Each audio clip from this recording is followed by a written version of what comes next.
When we usually meet people, they ask us, "How are you? Did you have a fine weekend?" and many more questions. But Jeff Bezos is built differently, and maybe he will ask us, "Did you have a great flight to our office park?" You might be thinking why we need a flight for just an office. Well, my friend, this is a space flight, and we are talking about the office park in space. You don't know about it? No need to worry, because in today's video I'll be telling you all about this project. Stay tuned in the video. Welcome to Bezos Space. Don't forget to subscribe to our channel and press the bell icon to never miss an update on Amazon, Blue Origin, or anything related to the talented, influential tech icon and billionaire Jeff Bezos. That being said, let's begin. The International Space Station is now increasingly bursting with logistical and structural problems that may induce the station to be partially unworkable in the near future. Space zealot Jeff Bezos and his company Blue Origin aren't going to miss a chance to create a space station of their own, while they are often locked in a battle with Elon Musk's SpaceX. Pursuing October 2021's news that Jeff Bezos' Blue Origin spaceflight company planned to assemble its commercial space station in low Earth orbit, the billionaire spaceflight company Blue Origin has proposed a new commercial space station called Orbital Reef, which would deliver a mixed-use business park in space, and this concept now has the backing of NASA. NASA announced in November that it has assigned the program for funding through a Space Act agreement to further improve the station's design. The agency proclaimed a few months back that it would grant Blue Origin and its partner companies $130 million to develop the space station, which NASA hopes will launch before 2030. The allocation is part of NASA's commercial LEO development program, which aims to develop a robust commercial space economy in LEO, including supporting the development of commercially owned and operated LEO destinations. This new project, called Orbital Reef, the space station erected by Blue Origin, should be up and running in the second half of this decade. We are pleased that NASA supports the development of Orbital Reef, a revolutionary approach to making Earth orbit more accessible to diverse customers and industries. Brent Sherwood, Senior Vice President of Advanced Development Programs for Blue Origin, said in a prepared statement, "The station would be an orbital mixed-use space business park that would give any number of turnkey services as well as reduced operational costs for burgeoning low-G industries in addition to meeting the ISS partners' needs," he added. Orbital Reef is being built in coalition with Sierra Space, a spaceflight company owned by Sierra Nevada Corporation. According to The Verge, Blue Origin is also supported by Boeing, Redwire Space, Genesis Engineering Solutions, and Arizona State University in building Orbital Reef. The reef will be as big as the ISS, with the capacity to house 10 people. Living quarters and research spaces will be distinct. Blue Origin refers to Orbital Reef as a mixed-use business park that will possess multiple facilities. Unlike the ISS, Orbital Reef will be clear to astronauts as well as customers, including space agencies, media companies, technology companies, and more.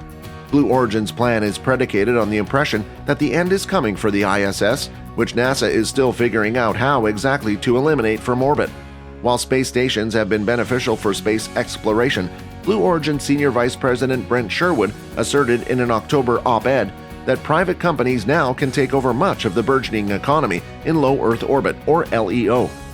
Blue Origin is even creating a space tug, a transport vehicle that moves cargo between different orbits that could reportedly be utilized to salvage parts from the ISS and integrate them into Orbital Reef's systems. NASA doesn't mind the corporate takeover of low Earth orbit. The agency's first space station, Skylab, was only in orbit for a few months before NASA let the vehicle descend and decay into the atmosphere. The space agency has been weighing defunding the ISS, which is full of aging hardware, for several years, and NASA's investment in Orbital Reef is part of more than $400 million in funding that the agency has set aside to develop new, intimately built and operated space stations through its commercial LEO Destinations program. With the assistance of several other companies, Blue Origin plans to build a satellite that's slightly smaller than the ISS and houses up to 10 people. Blue Origin and Sierra Space disclosed their plans for Orbital Reef, which is going to be a commercially formulated, owned, and operated space station to be built in low Earth orbit. Blue Origin is now partnering with Sierra Space in this project, with the former concentrating on the architecture and infrastructure of the station, everything from its design and construction to supervising lift logistics using the New Glenn heavy launch system, while the latter is assigned with developing the station's large integrated flexible environment. Orbital Reef is also supported by space industry leaders and teammates, including Boeing, Redwire Space, Genesis Engineering Solutions, and Arizona State University. Boeing is helping out by designing the Operations Maintenance Science Module and leveraging its Starliner crew capsule. Genesis Engineering Solutions is comprised as well. It's acting on a single-person spacecraft that tourists and employees alike will be able to fiddle around in. The station is going to unwrap the next chapter of human space exploration and development by promoting the growth of a vibrant ecosystem and business model for the future. It will be built to open multiple new markets in space. Orbital Reef will empower anyone with the opportunity to create their own address on orbit. This unusual destination will offer research, industrial, international, and commercial customers the cost-competitive end-to-end services they need involving space transportation and logistics, space habitation, equipment accommodation, and operations including onboard crew. The Orbital Reef business prototype makes it lenient for customers and is strategically designed to fund a diverse portfolio of uses.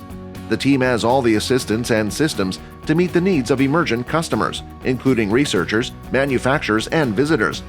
Orbital Reef gives standard interfaces at all levels: locker, rack, and module.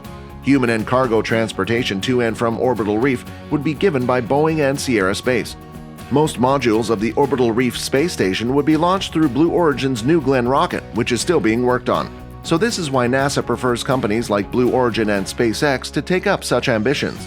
With its commercial low Earth orbit development program, NASA is exhorting spaceflight companies to develop private space stations. In fact, the American Space Agency will award $400 million through Space Act agreements to help companies fund pilot studies of private stations, The Verge reported. The Orbital Reef team wishes to have its first modules in orbit by the end of the decade, with additional expansions occurring through the 2030s. But Orbital Reef isn't the only egg in NASA's commercial LEO basket. Northrop Grumman has also declared that it too had signed a Space Act agreement to the tune of $126 million to design a free-flying space station that will be a permanent presence in LEO for at least 15 years. As part of its agreement with NASA, these development programs will have to account for every facet of the station's commercialization, operations, and capabilities according to Northrop Grumman, as well as space station requirements, mission success criteria, risk assessments, key technical and market analysis requirements, and preliminary design activities. Flavored space agencies, high-tech consortia, sovereign nations without space programs, media and travel companies, funded entrepreneurs and funded inventors, and future-minded investors all have a place on Orbital Reef. Eventually, NASA expects that it can send its astronauts to these stations instead of spending to maintain the ISS. Overall, the plan could redeem the government more than $1 billion every year. For NASA, it's also crucial that this project succeeds and it's ultimately launched into orbit.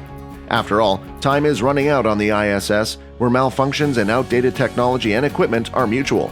Without private companies interceding to build a variation, the U.S. government stakes a future where it has a human presence on the Moon and Earth and nowhere in the middle. But as they have now favored Blue Origin with their proposal, soon everything will be back to normal and NASA will continue its space explorations along with Blue Origin. Well, apart from our expectations and thoughts, what do you think about Jeff Bezos and his new office park in space? Let us know in the comments below. And most importantly, if you want to be updated on every single topic related to Amazon, Blue Origin, and the billionaire tech icon Jeff Bezos, then you should consider subscribing to the channel and pressing the bell icon. See you in the next one. Until then, peace.